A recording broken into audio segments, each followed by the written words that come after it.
हरे कृष्ण प्रभु जी दंडवत प्रणाम। హరే కృష్ణ. అందరికీ కూడా దండవత్ ప్రణామాలు. అందరికీ కూడా మన భగవద్గీత కార్యక్రమానికి స్వాగతం అండి. సో కార్యక్రమం మొదలు పెట్టే ముందు ఇస్కాన్ శేషాద్రిపురం అధిష్టాన దేవతలైనటువంటి శ్రీ శ్రీ జగన్నాథుడు, బలదేవ, సుభద్ర మహారాణి, సుదర్శన, గౌరంగి, బెంగళూరు ఈశ్వర్, లక్ష్మీ నరసింహస్వామి, నితాయ్ చైతన్య, వామనదేవ్ పంచతత్వ ఆశీర్వాదాలు తీసుకుందాము. నమస్కరించుకొని ప్రార్థనలు చేద్దాము. ఓం అజ్ఞానాతిమిరాంధస్య జ్ఞానాంజనశలాకయా చక్షురున్మిళితం యేన తస్మై శ్రీగురవే నమః. ఓం విష్ణుపాదాయ కృష్ణప్రష్టాయ భూతలే శ్రీమతే భక్తివేదాంత స్వామినితి నామినే. నమస్తే సరస్వతీ దేవి గౌరవాణి ప్రచారిణే నిర్విశేష శూన్యవాది పాశ్చాత్య దేశతారిణే.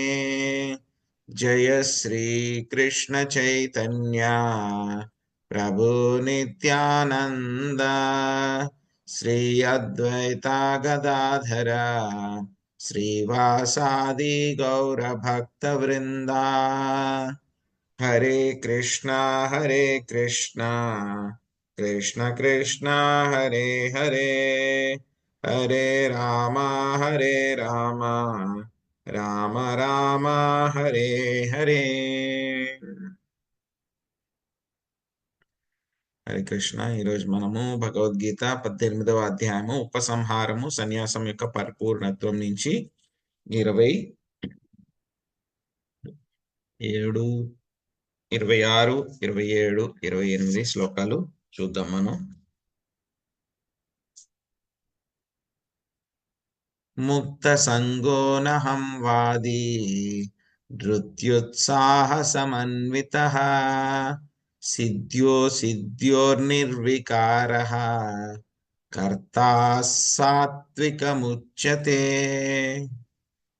భౌతిక ప్రకృతి గుణములతో సంబంధము లేకుండా, అహంకారము లేకుండా, జయాపజయములయందు మార్పు లేనివాడై దృఢ నిశ్చయముతోడను ఉత్సాహముతోడను స్వధర్మమును నిర్వర్తించు కర్త సాత్వికుడు అని చెప్పబడును. 27వ శ్లోకము. రాగీ కర్మ ఫల ప్రేప్సు లుబ్ధో హింసాత్మకో శుచిః హర్ష శోకాన్వితా కర్త రాజస పరికీర్తితః. కర్మఫలములను అనుభవింపగోరుచు కర్మ మరియు కర్మఫలముల ఎడ ఆసక్తుడయ్యుండువాడును, లోభియును, అసూయాపరుడును, శుచిరహితుడును, సుఖదుఖములచే చలించువాడును అగు కర్త రజోగుణముతో కూడినవాడుగా చెప్పబడును. తమోగుణము. ఆయుక్త ప్రాకృతస్తబ్ధః సఠో నైష్కృతికులసః విషాదీ దీర్ఘసూత్రీ చ కర్తా తామసముచ్యతే. శాస్త్ర నిర్దేశములకు విరుద్ధముగా కర్మ నొనరించువాడును, భౌతికాసక్తుడును, మొండివాడును, వంచకుడును, ఇతరులను అవమానించుటయందు నేర్పరియును, సోమరియును, సదా చింతించుచుండువాడును, వృధా కాల వ్యయమును చేయువాడును, సదా తమోగుణమునందున్న కర్త అని చెప్పబడును. సో మనకి స్వామి 18వ అధ్యాయము ఉపసంహారము అనేటువంటి అధ్యాయంలో ఉన్నాం అన్నమాట. సో కన్క్లూషన్, ఇంకా భగవద్గీత అంతా కూడా చెప్పిన తర్వాత ఇప్పటిదాకా ఏవైతే కనుక అన్ని రకాల టాపిక్స్ అన్నమాట, ఏవైతే విషయాలన్నీ కూడా చెప్పారో వాటిని ఇంకా స్వామి ఏం చేస్తున్నారు, అవన్నీ కూడా కన్క్లూడ్ చేసేస్తున్నారు. ఇంకా చివరిగా ఇంకా చెప్పినవన్నీ కూడా ఒకసారి సమరైజ్ చేస్తున్నారు అన్నమాట. సో నిన్నటి సెషన్లో మనం చూసుకున్నాం ఏ విధంగా కర్మ అనేటువంటిది 3 గుణాల్లో ఉంటుంది అని చెప్పి నేర్చుకున్నాం మనం. ఎన్ని శ్లోకాల నుంచి? 23 నుంచి 25 శ్లోకం వరకు అన్నమాట. ఇప్పుడు మనకి ఈ యొక్క 26, 27, 28 3 శ్లోకాల్లో కూడా ఈ యొక్క కర్త అనేటువంటి వాడు ఎలా ఉంటాడు, కర్త అనేటువంటి వాడి యొక్క త్రిగుణాల్లో కర్త అనేటువంటి వాడు ఏ విధంగా ప్రవర్తిస్తూ ఉంటాడు అని చెప్పేసి మనకి ఇక్కడ చెప్పడం జరిగింది అనమాట. సో దీనికి మనకి ఏం చెప్పారు, ఫస్ట్ మనం ఏం చేద్దాం అంటే కనుక తమోగుణం నుంచి, తర్వాత రజోగుణం నుంచి, తర్వాత సత్వగుణం వైపుకి మనము నేర్చుకోవడానికి ప్రయత్నిద్దాము. శ్రీకృష్ణ భగవానుడు అయితే ఆయన సత్వగుణం రజోగుణం తమోగుణం చెప్పారు, కానీ మనం రివర్స్ లో వెళ్దాము. సో తమోగుణం నుంచి రజోగుణం, రజోగుణం నుంచి సత్వగుణం నేర్చుకోవడానికి ప్రయత్నిద్దాం. సో ఏం చెప్తున్నారు మనకి తమోగుణం గురించి, తమోగుణంలో ఉండేటువంటి కర్త ఏ విధంగా ప్రవర్తిస్తాడు అని అంటే కనుక ఆయుక్త. ఆయుక్త అంటే ఏంటంటే కనుక శాస్త్ర నిర్దేశములు పరికింపనివాడు, పట్టించుకోనటువంటి వాడు అనమాట. ప్రాకృత అంటే కనుక భౌతిక ఆసక్తి చాలా ఉన్నవాడు. స్తబ్ద అంటే కనుక మొండివాడు అనమాట. ఎంత చెప్పినా సరే, ఎవ్వరు చెప్పినా సరే వినడు. ఎలాంటి వాళ్ళు అంటే తాను పట్టిన కుందేలుకి 3 కాళ్ళే అనేవాళ్ళు చాలా మంది ఉంటారు కదా, అటువంటి వాళ్ళు అనమాట. ఇంకా వీడు ఎలా ఉంటాడు అని అంటే కనుక సఠో నైష్కృతి. సఠహ అంటే కనుక ఏంటి, వంచకుడు అనమాట, అందరిని మోసగిస్తూ ఉంటాడు. నైష్కృతిక అంటే వీళ్ళు ఇతరులని అవమానించడంలో వీడు చాలా ఎక్స్పర్ట్ అనమాట, చాలా ఎక్స్పర్ట్ అనమాట. ఇంకా వాడు ఏం చేస్తాడు, అలసహ. అలసహ అంటే సోమరిపోతు. ఇక్కడ ఉన్న గడ్డిని తీసి గడ్డి పరకను కూడా పక్కకి పెట్టాడు అనమాట. ఇంకా ఎలా ఉంటాడు, పోనీ ఇవన్నీ చేస్తున్నాడు కదా, పోనీ ఏమన్నా ఆనందంగా ఉంటాడో వీడు, సంతోషంగా ఉంటాడు అంటే కనుక విషాది. ఎప్పుడు కూడా ఏదో ఒకటి బాధపడుతూనే ఉంటాడు, ఏడుస్తూనే ఉంటాడు, బాధపడుతూనే ఉంటాడు అన్నమాట. ఇంకేం చేస్తూ ఉంటాడు, దీర్ఘ సూత్రీచ అంటే కనుక కాలాన్ని చాలా వృధా చేస్తూ ఉంటాడు. ఇవన్నీ కూడా ఎవరి యొక్క లక్షణాలు మనకి, ఈ యొక్క తమో గుణంలో ఉండేటువంటి కర్త చేసేటువంటి లక్షణాలు. సో ఒక్కొక్కటి కూడా మనము తెలుసుకోవడానికి, ఇంకొంచెం డీటెయిల్ గా తెలుసుకోవడానికి ప్రయత్నిద్దాం. మొట్టమొదటిది ఏంటి, శాస్త్ర నిర్దేశాలకి విరుద్ధముగా కర్మను అనరించేటువంటి వాడనమాట.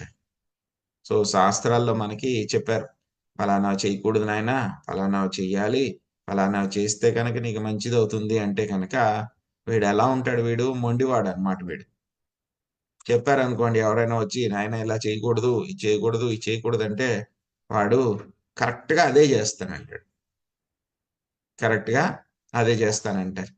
సో ఎలా అంటే చాలా మంది వీళ్ళు ఏంటంటే కనుక ఏదో కొంచెం చదువుకున్నారు అనుకోండి, వాళ్ళకి గర్వం వచ్చేస్తుంది అనమాట. కొంచెం చదువుకుంటారు, ఏదో పెద్ద తెలిసిపోయిందని ఏం కాదు, ఏదో భౌతిక పరంగా ఏదో అక్కడ ఎగ్జామ్ లో చెప్పాలి కాబట్టి ఏదో కొంచెం కంఠస్థం పట్టేసి ఏదో ఎలాగో అలాగా రాసేసి ఆ ఎగ్జామ్ లో పాస్ అయిపోతారు, ఆ డిగ్రీలు తెచ్చేసుకుంటారు. తెచ్చేసుకున్న తర్వాత ఇంకా మాకే అన్ని తెలుసు అని చెప్పేసి ఇంకా విర్రవీగిపోతూ ఉంటారు అనమాట. చాలా మందిని చూస్తూ ఉంటారు ఈ విధంగా విర్రవీగిపోయేటువంటి వాళ్ళు అనమాట. ఎలా అంటే కనుక ఇటువంటి వాళ్ళు మనకి శాస్త్రాల్లో చెప్పారు, గ్రహణాలప్పుడు ఏమీ తినకూడదు నాయనా, ఆ సమయం ఏంటంటే కనుక చాలా చాలా చెడ్డ సమయం అది. ఆ సమయంలో ఏమైనా తింటే కనుక మనకి సైడ్ ఎఫెక్ట్స్ వస్తాయి. ఎందుకంటే కనుక ఆ సమయంలో చాలా మనకి సైన్స్ పరంగా కూడా చూస్తే కనుక చాలా రేస్ అవన్నీ కూడా, బ్యాడ్ రేస్ అవన్నీ కూడా వస్తాయి అన్నమాట. సో అవి తినకూడదు అంటే కనుక చాలా మంది టీవీల్లో ఏదో పెద్ద గొప్పగా మేమేదో సాధించేస్తున్నట్టు, పొడి చేస్తున్నట్టు, చూడండి మేము తింటున్నాము గ్రహణం సమయంలో లైవ్లో అన్నమాట చూపిస్తూ ఉంటారు, మాకేమీ అవ్వలేదు, ఈ విధంగా శాస్త్రాల్లో తప్పు చెప్పారు, మీకు ఈ విధంగా ఏమీ జరగదని జరుగుతుందని చెప్పారు, అది చెప్పారు, కానీ శాస్త్రాల్లో కానీ ఏం అవ్వట్లేదు చూడండి అని చెప్పి అందరి ముందు ఏదో పెద్ద గొప్పగా ఏదో సాధించేసినట్టు వీళ్ళు ఏం చేస్తారు, చూపిస్తూ ఉంటారు అన్నమాట అలాగా గ్రహణ సమయాల్లో. కానీ వాళ్ళకి వెంటనే రాదు. మనం చేసేటువంటి కర్మలు ఏమవుతూ ఉంటాయి, ఒక్కొక్కసారి వెంటనే రిజల్ట్స్ వస్తాయి, ఒక్కోసారి కొంచెం లేటుగా వస్తాయి, ఒక్కోసారి చాలా లేటుగా వస్తాయి అన్నమాట. నువ్వు తిన్న వెంటనే నీకు రిజల్ట్ రాదు. సో ఇప్పుడు ఏదైనా అగ్ని ఉందనుకోండి, మనం ముట్టుకుంటే కనుక ఏమవుతుంది, వెంటనే రిజల్ట్ వచ్చేస్తుంది, చేయి కాలిపోతుంది. కరెంట్ ప్లగ్ లో మనం షాక్ ఉందనుకోండి, కరెంట్ ప్లగ్ లో మనం వేలు పెడితే ఏమవుతుంది, షాక్ వెంటనే తగులుతుంది, సెకండ్స్ లోపులోనే, మిల్లీ సెకండ్స్ లో, మైక్రో సెకండ్స్ లో తగులుతుంది, వెంటనే మనకి రిజల్ట్ వస్తుంది.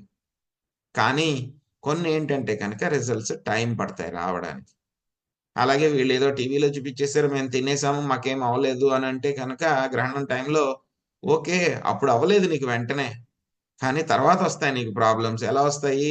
రకరకాల ప్రాబ్లమ్స్. నీకు అజీర్తి పట్టుకోవడము, నీ శరీరం అనారోగ్యం చేయటము, ఆ ఆ తర్వాత వేరే ఏవో ప్రాబ్లమ్స్ వస్తాయి. అవి వచ్చినప్పుడు వీడు చెప్పడు టీవీల్లోకి వచ్చి, నాకు తిన్నాను కాబట్టి నాకు ఇది వచ్చింది అని చెప్పి చెప్పడు వాడు. కానీ ఏం చెప్తాడు? పెద్ద గొప్పగా నేనేదో గ్రహణం సమయంలో తినేసాను, నాకేం అవ్వలేదు అంటాడు. నీకు వెంటనే అవ్వలేదు, కానీ అవుతుంది, కంగారు పడకు. నీకు అవుతుంది ఖచ్చితంగా. ఎందుకంటే గనక అగ్నిలో చేయి పెట్టారనుకోండి, నిప్పులో మంటలో చేయి పెడితే గనక అదేమన్నా చిన్నపిల్లవాడు, పెద్దవాడని చూస్తుందా? ఏం చూడదు. తెలిసి పెట్టినా, తెలియక పెట్టకపోయినా, తెలియకుండా పెట్టినా సరే కాలి తీరుతుంది.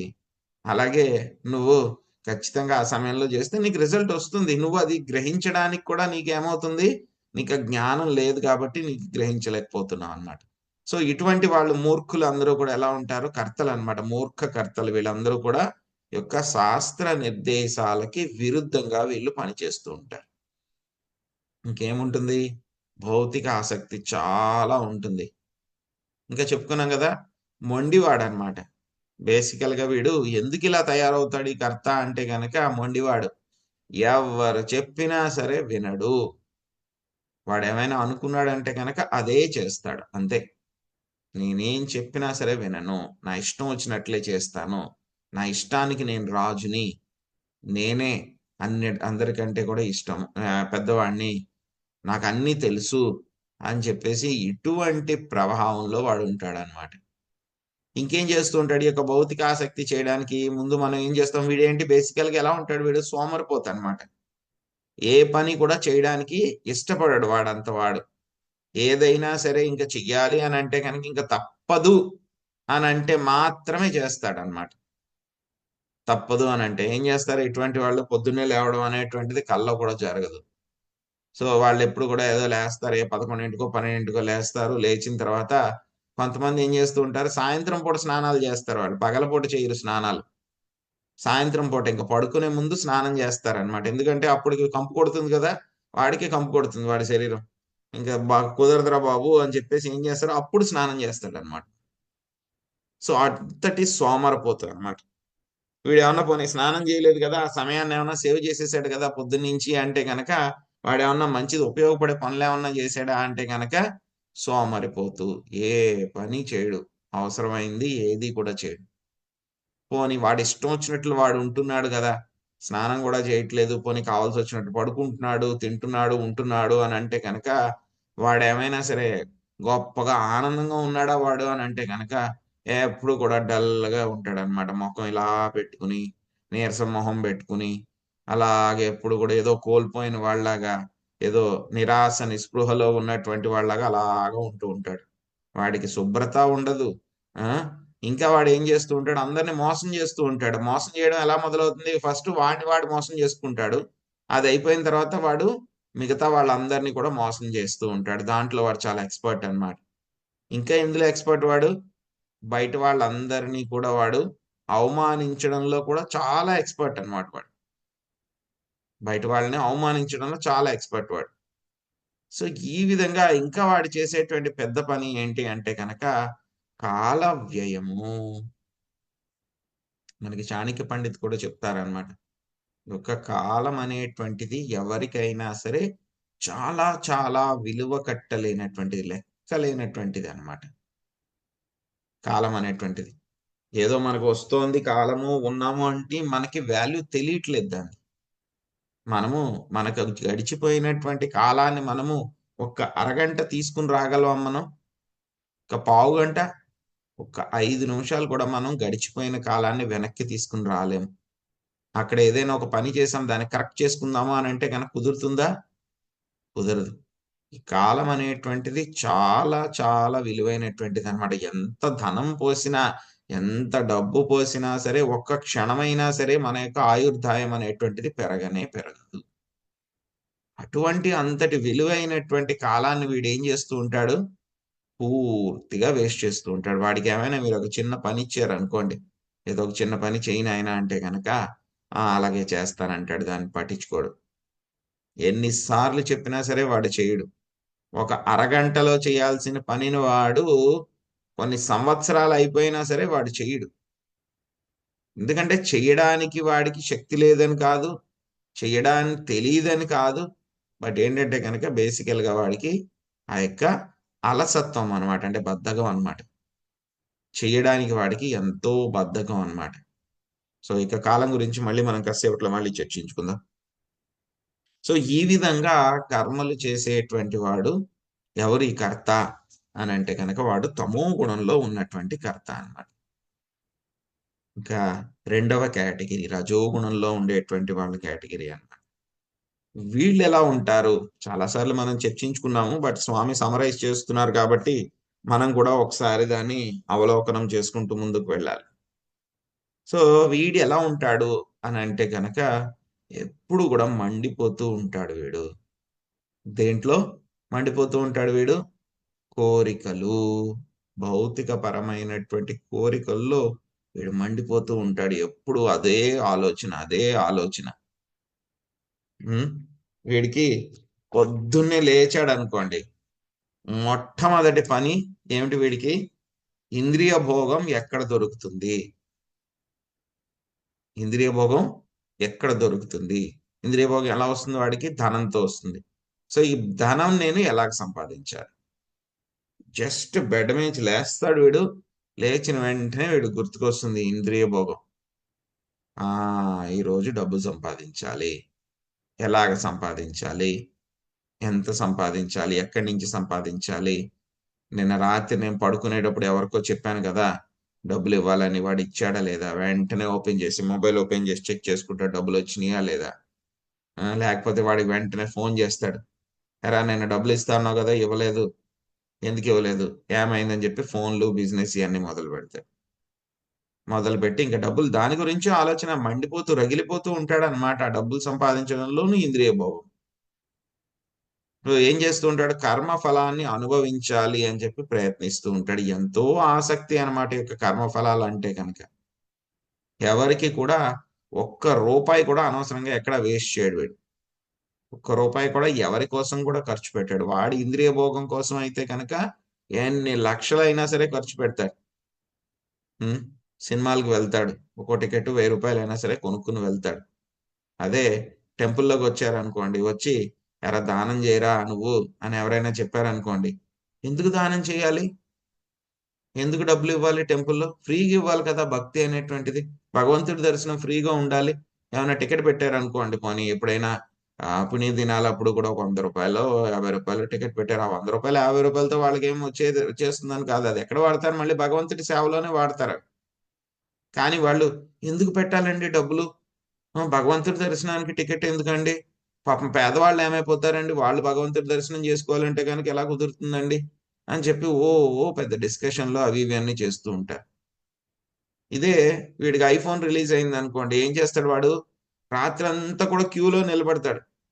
రాత్రంతా క్యూలో నిలబడి వాడికి 60-70 వేలు 1,00,000 రూపాయలు తగలేసి తీసుకుంటాడు అనమాట వాడు. అదే టెంపుల్లో భగవంతుడి దర్శనం కోసం ఒక పావుగంట లేట్ అయింది అనుకోండి, అబ్బా ఏం క్యూ ఇది, అసలు ఎందుకు వెళ్ళాలి, అది ఇది అని చెప్పి చిరాకు పడిపోతారు. అదే వీడిని ఐఫోన్ కోసం అంటే కనుక వీడు రాత్రంతా క్యూలో నిలబడతాడు. వీడు క్యూలో నిలబడి పొద్దున్నే షాప్ 9ంటికి ఓపెన్ చేస్తారంటే రాత్రి నుంచి క్యూలో నిలబడి అక్కడే జాగారం చేసి పడిగోపులు కాసి స్నానం ఏమీ లేకుండా క్యూలో నిలబడి వాడికి 1,00,000 రూపాయలు ఇచ్చి ఓ చిన్న ఇనప మొక్క ఒకటి తెచ్చుకుంటాడు. ఇక్కడ భగవంతుడి కోసం ఒక పావుగంట క్యూలో నిలబడాలి అని అంటే కనుక, అబ్బా నాకు టైం అయిపోతుంది, నాకు చాలా కష్టము, ఐ డోంట్ హ్యావ్ టైం, నేను వెళ్ళిపోతా, లేకపోతే డబ్బులు ఇవ్వరా నాయన, పోనీ నీకు అంత టైం లేకపోతే కనుక భగవంతుడికి 100 రూపాయలు ఇవి, ఆయన సేవలోనే వాడతాము, లైన్లో కొంచెం ఫాస్ట్గా చేపిస్తా ఉంటే ఎందుకు చెయ్యాలి ఇలాంటివన్నీ? అక్కడ 1,00,000 రూపాయలకి ఏమి క్యూలో నిలబడి ఇచ్చేస్తారు 1,00,000 రూపాయలు వాడికి ఫ్రీగా.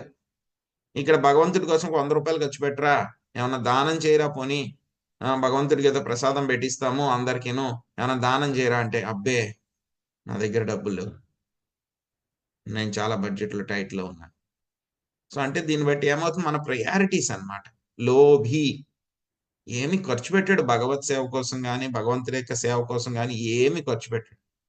ఎప్పుడు కూడా వీడు ఎలా ఉంటాడు? ర్యాట్ రేస్ అన్నమాట. అంటే అసూయాపరుడు. మా పక్కింటి వాళ్ళు ఫలానా కారు కొనుక్కున్నారు, లేకపోతే కనుక వాళ్ళు డ్యూప్లెక్స్ హౌస్ కొనుక్కున్నారు, నాకేముంది 3 బిహెచ్కేనే ఉంది. వాడు నేను ఒకేసారి జాబ్‌లో జాయిన్ అయ్యాము. కానీ వాడు అప్పుడే డ్యూప్లెక్స్ హౌస్ కొనేసాడు. నేను ఇంకా 2 బిహెచ్కేలోనే ఉంటున్నాను. సో, కాబట్టి నేను కూడా డ్యూప్లెక్స్ హౌస్ కావాలి. దానికోసం అని చెప్పేసి వీడు చెయ్యని ప్రయత్నం ఉండదు. విపరీతమైనటువంటి ప్రయత్నాలన్నీ చేస్తూ ఉంటాడు. ఇంకా అదే పని వీడికి కూడా 24 గంటలు కూడా అదే పని. డబ్బు ఎలా సంపాదించాలి? డబ్బు ఎలా సంపాదించాలి? డబ్బు ఎలాగ సంపాదించాలి? ఒకసారి సంపాదించేసిన తర్వాత ఏమవుతుంది? అబ్బా! చాలా కష్టపడిపోయానురా అని చెప్పేసి మధ్య మధ్యలో వీడు బ్రేక్ తీసుకుంటాడు. నాకు ఇయన్నీ వద్దు అని వదిలిపెట్టేస్తాడు. వదిలిపెట్టి ఎక్కడికో దూరం హాలిడేస్ అని అక్కడికి ఇక్కడికి వెళ్ళిపోతాడు. వెళ్ళిపోయి మళ్ళీ ఏం చేస్తాడు? అక్కడ కూడా ఎంజాయ్‌మెంట్ కుదరక సరిపోక మళ్ళీ వెనక్కొచ్చేస్తాడు. వెనక్కొచ్చి చేస్తూ ఉంటాడు. దీన్నేమంటారు? భోగ, త్యాగ, భోగ, త్యాగ, భోగ, త్యాగ. ఇది చేస్తూ ఉంటాడన్నమాట. ఇంకా వీడు ఇంకేం చేస్తూ ఉంటాడు? ఏమన్నా సక్సెస్ వచ్చిందనుకోండి వీడికి, అంతే వీడినింక పట్టుకోలేమింక. భూమి మీద ఉండడింక గాల్లోనే. ఒక వారం రోజుల పాటు గాల్లోనే నడుస్తూ ఉంటాడు వీడు. అదే దుఃఖం వచ్చిందనుకోండి వీడికి, ఎక్కడికి వెళ్ళిపోతాడు? ఫుల్ డిప్రెషన్ అన్నమాట ఇలాంటి వాళ్ళందరూ కూడా. ఎందుకు మనకి ఈ సమాజంలో ఈ సూసైడ్ రేట్స్ ఇవన్నీ ఎందుకు పెరిగిపోతున్నాయి అనంటే గనక ఇలాంటి వాళ్ళే అన్నమాట. ఏదో సాధించాలి అని చెప్పి చాలా భయంకరంగా ప్రయత్నిస్తూ ఉంటారు. ఉగ్ర కర్మలు చేస్తూ ఉంటారు. రోజుకి 16, 18 గంటలు వీళ్ళు పని చేస్తూ ఉంటారు. ఆరోగ్యాన్ని కూడా పట్టించుకోరు వీళ్ళు. ఆ విధంగా పని చేసి శుచి, ఆరోగ్యము, శుభ్రత ఏమి పట్టించుకోరు. ప్రయత్నం చేస్తారు, చేస్తారు, చేస్తారు. ఒక్కొక్కసారి ఏమవుతుంది అది మనకి కర్మ ఫలంలో మనకి రాసిపెట్టలేదు అంటే గనక రాదది. వస్తే గనక భూమి మీద ఆగడు. రాలేదు అని అంటే గనక ఎక్కడికెళ్ళిపోతాడు వీడు? అధపాతాళానికెళ్ళిపోయి నేను ఫెయిల్యూర్ అయిపోయాను. సో, నేను ఫెయిల్డ్ పర్సన్ అని చెప్పేసి ఏం చేస్తాడు? ఎక్స్‌ట్రీమ్ స్టెప్స్ తీసుకుంటూ ఉంటాడన్నమాట. వీడు ఎక్స్‌ట్రీమ్ ఆత్మహత్య చేసుకోవడం ఇటువంటి పనులన్నీ కూడా చేస్తూ ఉంటాడు. ఎప్పుడు అసూయాపరుడు, లోభి మండిపోతూ ఉంటాడన్నమాట. లోపల నుంచి వీడికి ఎలా ఉంటుందంటే గనక కుతకుతలాడిపోతూ ఉంటుంది. వేడి నీళ్లు పెట్టామనుకోండి బాగా మరిగిపోయినియి అనుకోండి దానిలోంచి బుడగలొస్తూ ఉంటాయి. ఎలా అయితే గనక బుడగలు ఎక్కువ బాగా వేడి చేస్తుంటే ఇంకా బుడగలొస్తూ ఉంటాయి. అలాగే వీడికి లోపల నుంచి కూడా కోరికలు అలాగ పెరుగుతూ, పెరుగుతూ ఉంటాయన్నమాట. ఒకదాని తర్వాత ఒకటి, ఒకదాని తర్వాత ఒకటి ఎప్పుడు మండిపోతూ ఉంటాడు. భగ్గుమని ఉంటాడు. ఒక్క నిమిషం.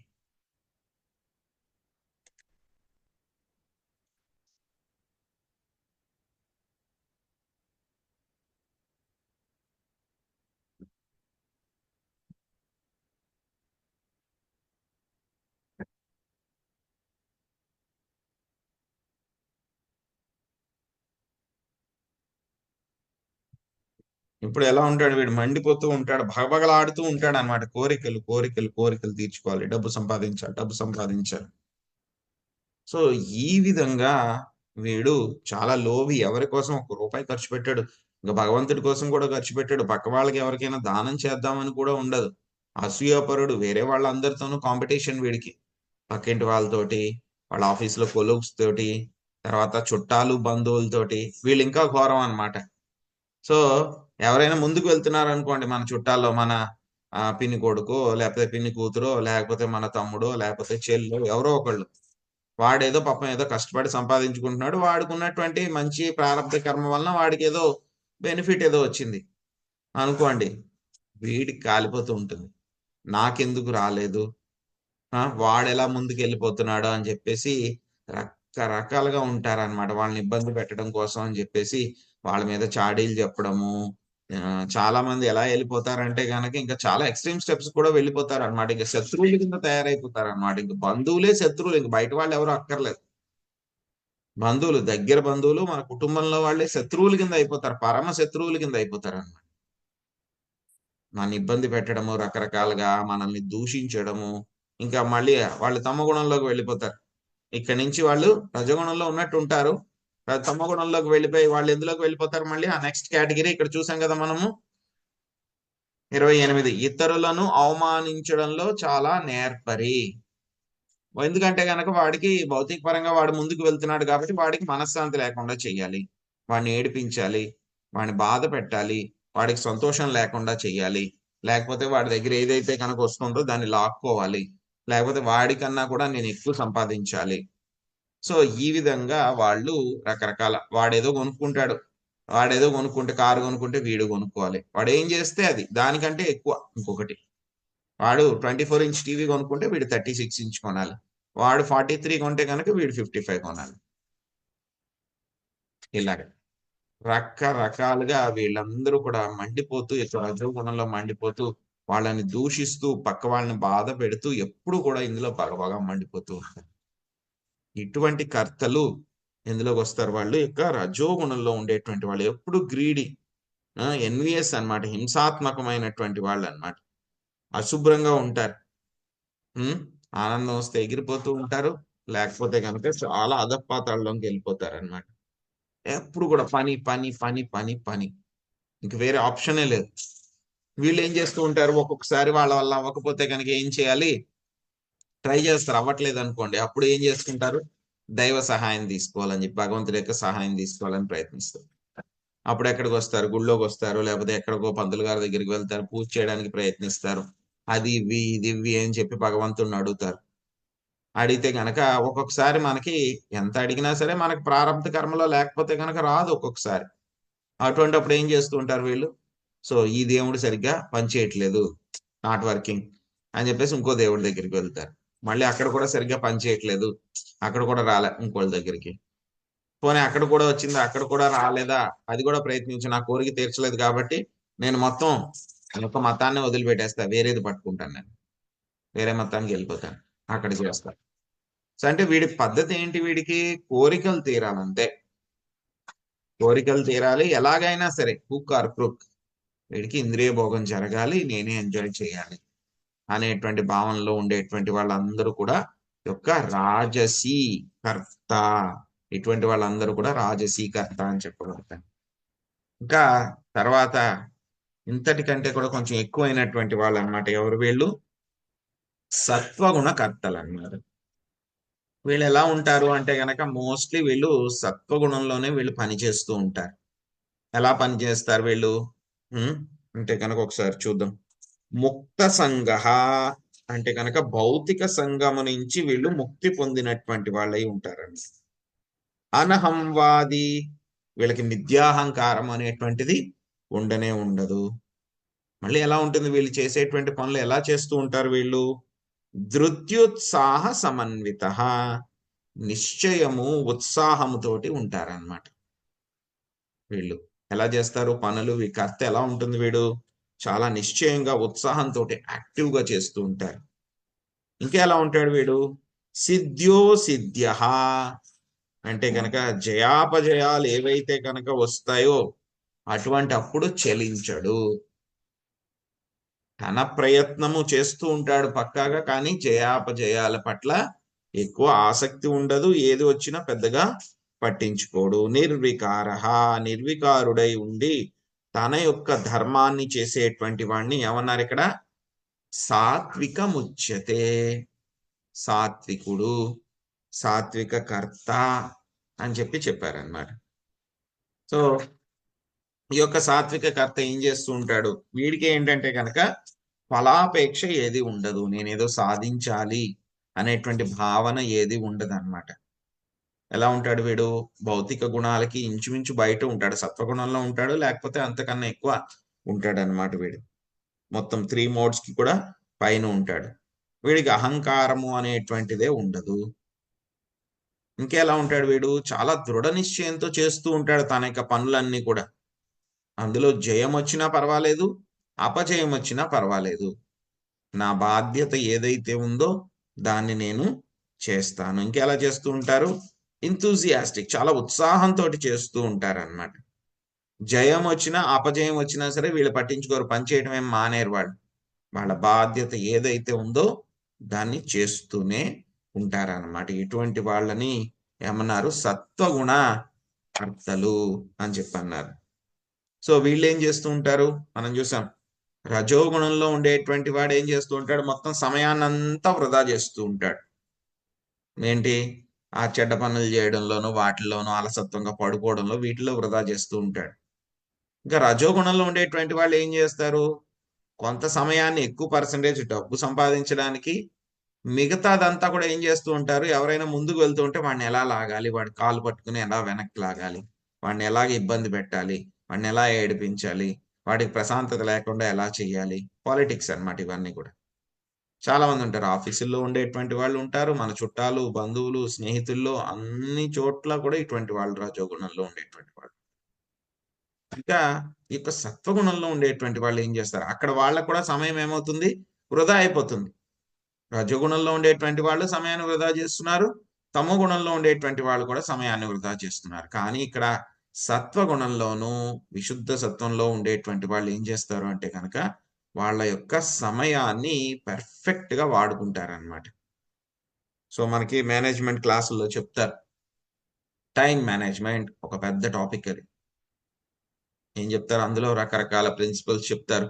ఇలా ప్లానింగ్ వేసుకోవాలి, ఇలా చూసుకోవాలి, ప్రయారిటీ సెట్ చేసుకోవాలి, నీకు రకరకాల టాస్క్లు ఏమున్నాయో రాసుకోవాలి, రాసుకున్న వాటిలో ఇంపార్టెన్స్ ని ప్రకారము, లేకపోతే కనుక వెంటనే చేయాల్సిన దాన్ని టైం ప్రకారము ఎక్కువసేపు పడుతుందా, తక్కువసేపు పడుతుందా, లేకపోతే కనుక నీకు టైం ఎంత ఉంది, అలాగ వెంటనే అయిపోయేవి, తక్కువ సమయం పట్టేవి ఫాస్ట్ గా చేసేయాలి, అర్జెన్సీ ఉందా, ఇంపార్టెన్స్ ఉందా. సో దీన్ని బట్టి రకరకాలుగా నీ యొక్క పనులంతా కూడా డివైడ్ చేసుకుని నువ్వు చేసుకోవాలి, ఈ విధంగా ప్లానింగ్ చేసుకోవాలని మేనేజ్మెంట్ క్లాసుల్లో అంతా కూడా చెప్తారు నాకు. ఇవంతా కూడా బాగానే ఉంటుంది థియరీ. కానీ కానీ మన యొక్క మనస్సు యొక్క పరిస్థితి ఏమిటి, ఇవన్నీ కూడా బాగానే ఉన్నాయి. మీరు ఎంత పక్కగా ప్లానింగ్ అయినా సరే వేసుకోవచ్చు, వేసుకుని ఉండొచ్చు మీరు. కానీ అప్పుడు మీరు ఉన్నటువంటి ఆ యొక్క త్రిగుణం గుణం ఏది మీ మీద ప్రభావం చూపుతుంది అనే దాన్ని బట్టి మీ యొక్క టైం మేనేజ్మెంట్ ఉంటుంది. మీరు ప్లానింగ్ అంతా కూడా వేసుకున్నారు, కానీ మీకు అప్పుడు మీ మీద తమో గుణ ప్రభావం ఉంది. ఏం చేస్తారు, వెంటనే మీరు పడుకుంటారు, లేకపోతే బయటికి వెళ్ళి ఏదో తిరగడమో, లేకపోతే మందు తాగడమో, సిగరెట్ తాగడమో, మాదక ద్రవ్యాలు తీసుకోవడమో చేస్తూ ఉంటారన్నమాట. కొంతమందికి ఏంటంటే కనుక ఆఫీసులో పనులు చేస్తూ ఉంటారు, వాడికి ఏంటంటే కనుక ఒక అతను ఉన్నారనమాట. సో వాళ్ళు ఏంటంటే కనుక ఆఫీస్లో ఏదైనా మీటింగ్ జరగాలి అని అంటే కనుక, ఇంపార్టెంట్ మీటింగ్ ఉందంటే కనుక వెంటనే వాళ్ళు ఏం చేస్తారు, బయటికి వెళ్ళి సిగరెట్ తాగొస్తారు. ఎందుకంటే కనుక వాడికి సిగరెట్ తాగితే కానీ బుర్ర పనిచేయదు. కొంతమంది ఏంటంటే కనుక కాఫీకి అడిక్ట్ అయిపోతారన్నమాట. సో కొన్ని కాఫీలు ఉంటాయి, కాఫీ షాపులు ఉంటాయి అన్నమాట ఆఫీసుల్లో. ఒక్కొక్క కాఫీ ఎంత ఉంటుంది, కాఫీ అయితే కనుక బయట 10 రూపాయలు 20 రూపాయలు ఉంటుంది. కానీ ఇక్కడ ఏంటంటే పెద్ద పెద్ద కాఫీ షాపుల్లో స్పెషల్ కాఫీలు అన్నమాట. అవేంటంటే ఒక్కొక్క కాఫీయే 200 500 కూడా ఉంటుంది అనమాట. వీడికి ఏంటంటే కనుక అది ఎడిక్షన్. వీడికి ఏదైనా మీటింగ్కి వెళ్ళాలంటే కనుక అక్కడికి వెళ్ళి ఆ వేరే కాఫీ పనిచేయదు, ఆ కాఫీ తీసుకొచ్చుకుని అది తాగితేనే వీడి బుర్ర పనిచేస్తుంది, అది తాగితేనే వీడి బుర్ర పనిచేస్తుంది. అక్కడ దానికి ఎంతైనా సరే డబ్బులు తగలేస్తాడు. కానీ భగవంతుడికి వెయ్యిరా, ఒక 500 ఇవ్వరా డొనేషన్ అంటే మాత్రం, అబ్బే నా దగ్గర డబ్బులు లేవు, బడ్జెట్ చాలా టైట్ లో నడుస్తుంది నాకు అంటాడు. సో ఇంత టైం మేనేజ్మెంట్ గురించి ఎంత టెక్నిక్స్ నేర్చుకున్నా సరే, మీరు కనుక ఆ సమయంలో మీరు సత్వగుణంలో లేకపోతే, సత్వగుణం లేదా విశుద్ధ సత్వగుణంలో లేక మీ యొక్క సమయాన్ని మీరు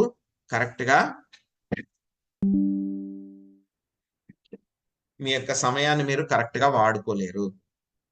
సమయం అంతా కూడా మీకు ఏమవుతుంది, వృధా అయిపోతుంది. రజోగుణంలో కొంతవరకు కూడా మీరు వాడతారు సమయాన్ని, కొంచెం ఫ్రూట్ఫుల్ గా వాడతారు. కానీ ఏంటి, అందులో కూడా ఎక్కువ పాలిటిక్స్ అని అవి ఇవి అని చెప్పి దానికి ఎక్కువ సమయం వేస్ట్ అయిపోతుంది. ఇంకా తమో గుణంలో అయితే పూర్తిగా వేస్ట్ అవుతుంది. ఇంకా సత్వగుణంలో ఉండేటువంటి వాళ్ళు మాత్రమే ఏం చేస్తుంటారు, వాళ్ళ యొక్క సమయాన్ని కరెక్ట్ గా వాడుకోగలరు. వాళ్ళ యొక్క జీవిత దృక్పథం సరిగ్గా ఉంటుంది. వాళ్ళకి ఎప్పుడు ఉత్సాహంతో, దృఢ నిశ్చయంతో వాళ్ళు పని చేస్తూ ఉంటారు. వాళ్ళకి అహంకారం అనేటువంటిది ఉండదు. జయాపజయాలు ఏమొచ్చినా సరే వాళ్ళు ఎలా ఉంటారు, చాలా సమానంగా ఉంటారు. వాళ్ళు సంతోషంగా ఉంటారు, పక్కన ఉన్నటువంటి వాళ్ళందరినీ కూడా సంతోషంగా ఉంచడానికి ప్రయత్నిస్తూ ఉంటారు.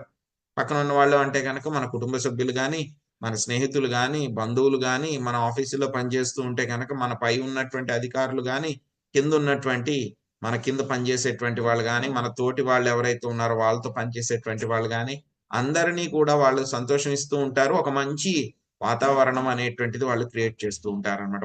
వాళ్ళ చుట్టూరు అంతా కూడా ఒక ఆరా అనేటువంటిది అనమాట. ఎలా వస్తుంది ఇటువంటిది అని అంటే కనుక, మనము ఎక్కువ సమయము సత్వగుణంలో ఉంటే కనుక మనకు అటువంటి ఆరా అనేటువంటిది వస్తుంది. అదేంటంటే కనుక కొంతమందికి బై నేచర్ అలాగే ఉంటుంది అనమాట. వాళ్ళు సత్వగుణంలో ఉంటారు ఎక్కువ. కాబట్టి వాళ్ళకి అటువంటి ఆరా ఉంటుంది వాళ్ళకి. వాళ్ళకి కూడా తెలీదు నేను సత్వగుణంలో ఉన్నాము అని చెప్పి కూడా వాళ్ళకి తెలియదు. కానీ వాళ్ళ నేచర్ కాబట్టి వాళ్ళ యొక్క స్వభావం కాబట్టి వాళ్ళు ఆ విధంగా ఉంటారన్నమాట. యొక్క సత్వగుణంలో వాళ్ళు ఉంటారు. సో వాళ్ళు ఆనందంగా ఉంటారు, వేరే వాళ్ళని కూడా ఆనందంగా ఉండనిస్తారన్నమాట. రజగుణంలో ఉండేటువంటి వాళ్ళైతే వాళ్ళు పరుగులు పెడుతూ ఉంటారు, అందరినీ పరుగులు పెట్టిస్తూ ఉంటారు. తమో గుణంలో ఉన్నటువంటి వాళ్ళైతే కనుక వాళ్ళు సరిగ్గా ఉండరు, మిగతా వాళ్ళందరినీ కూడా బాధ పెడుతూ ఉంటారు, పని చెయ్యరు, వాళ్ళని ఏడిపిస్తూ ఉంటారు, ఇంకా తిడుతూ ఉంటారు వాళ్ళందరినీ కూడా, రకరకాలుగా వాళ్ళని మోసం చేస్తూ ఉంటారు. ఇవి మనకి 3 రకాలైనటువంటి కర్తలు. సో వీళ్ళందరికంటే కూడా ప్రస్తుతం కనీసం మనకు కూడా ఇవన్నీ కూడా జరుగుతుంటాయి. ఇవేంటంటే కనుక ఒక వ్యక్తి ఎప్పుడు కూడా సత్వగుణంలోనే ఉంటాడు, రజోగుణంలోనే ఉంటాడు, తమో గుణంలోనే ఉంటాడు అని కాదు. మనకు కూడా ఒక్కొక్కసారి మనం రజోగుణంలోకి వెళ్ళిపోతాము, తమో గుణంలోకి ఒకసారి వస్తాము, ఒక్కొక్కసారి సత్వగుణంలోకి వస్తాం. మనము ఆసిలేట్ అవుతూ ఉంటాం అనమాట. సో చెక్ చేసుకోవాలి మనం. ఏదైనా సరే మనం టైం వేస్ట్ చేస్తూ ఉన్నాము అని అంటే కనుక నేను ఇప్పుడు ఈ మోడ్ లో ఉన్నాను కాబట్టి టైం వేస్ట్ అవుతుంది అని చెప్పి మనం చెక్ చేసుకుంటూ ఉండాలి. అంత ఈజీ కాదనమాట ఈ యొక్క ప్రకృతి త్రిగుణాల యొక్క ప్రభావం నుంచి బయటపడడం అనమాట. స్వామి మనకి అందుకే భగవద్గీతలో చెప్పారు. ఏం చెప్పారు?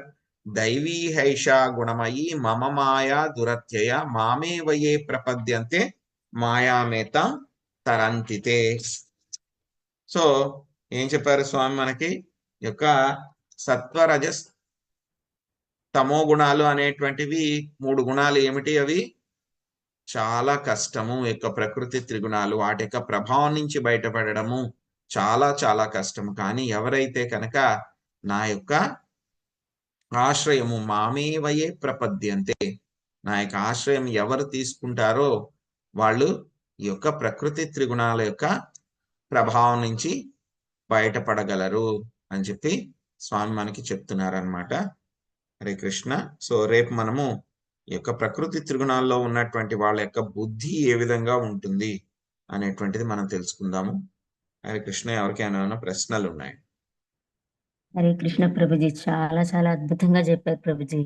ఈ సత్వరజస్తమ గుణాల్లో ఉండే వాళ్ళం ఏ విధంగా ప్రవర్తిస్తాం, మన స్వభావం ఎలా ఉంటదని ప్రతి ఒక్కళ్ళం మాకు మేము చెక్ చేసుకున్నట్లుగానే ఉంది ప్రభుజీ. నిజంగా మనం ఇలా ప్రవర్తిస్తున్నామా, ఇలా చేస్తున్నామని ప్రతి ఒక్కళ్ళకి కూడా ఇది మంచి టెస్టింగ్ ప్రభుజీ. ఈరోజు క్లాస్ మాత్రం ప్రభుజీ నిజంగా మీరు చెప్పినట్లుగా మన స్వలాభానికైతే వేలు వేలు ఖర్చు పెట్టేస్తాం. అదే కనుక ఒక చోటుకి వెళ్ళి దేవుడికి కానుక వేయాలంటే, ఏదన్నా విరాళం ఇవ్వాలంటే 100 రకాలుగా ఆలోచిస్తారు. అసలు ఆ స్వభావం అనేది నిజంగా ఎవరికి వాళ్ళు టెస్ట్ చేసుకుంటే, నేను ఎంత నీచ స్థితిలో ఉన్నానో, ఎట్లా ప్రవర్తిస్తున్నాను అనేది ఈ క్లాసెస్ వింటే గనక మాత్రం ఖచ్చితంగా అర్థమవుతుంది ప్రభుజీ. థ్యాంక్ యూ ప్రభుజీ, చాలా అద్భుతంగా చెప్పారు. హరే కృష్ణ. హరే కృష్ణ. అంతా భగవద్గీతే అన్నమాట. అదేం చేస్తుందో మనకి మన చుట్టూ ఏం జరుగుతున్నాయి, మనం ఏ స్థాయిలో ఉన్నాం అనేటువంటిది క్లియర్ గా మనకి చూపిస్తుంది అనమాట. అందుకే శాస్త్రము భగవద్గీత మొత్తం బయట జరిగేదంతా కూడా మనకి సినిమా కళ్ళకు కట్టినట్టు చూపిస్తుంది అనమాట భగవద్గీత. అవును ప్రభుజీ, అవును ప్రభుజీ. నిజంగా కృష్ణుడు ఎంత బాగా జీవితాన్ని మొత్తం అందరి జీవితాన్ని ఒక వ్యక్తి యొక్క జీవితాన్ని వడబోసి చెప్పారు ప్రభుజీ. అన్ని A to Z దేనికైనా సమాధానాన్ని భగవద్గీత విని తెలుసుకోవచ్చు అనేది అర్థమవుతుంది ప్రభుజీ వింటూ ఉంటే. హరే కృష్ణ. హరే కృష్ణ. హరే కృష్ణ ప్రభుజీ, దండవత్ ప్రణామం. హరే కృష్ణ. హరే కృష్ణ ప్రభుజీ, ప్రభుజీ, దండవత్ దండవత్ ప్రణామం. ప్రణామాలు. హరే కృష్ణ.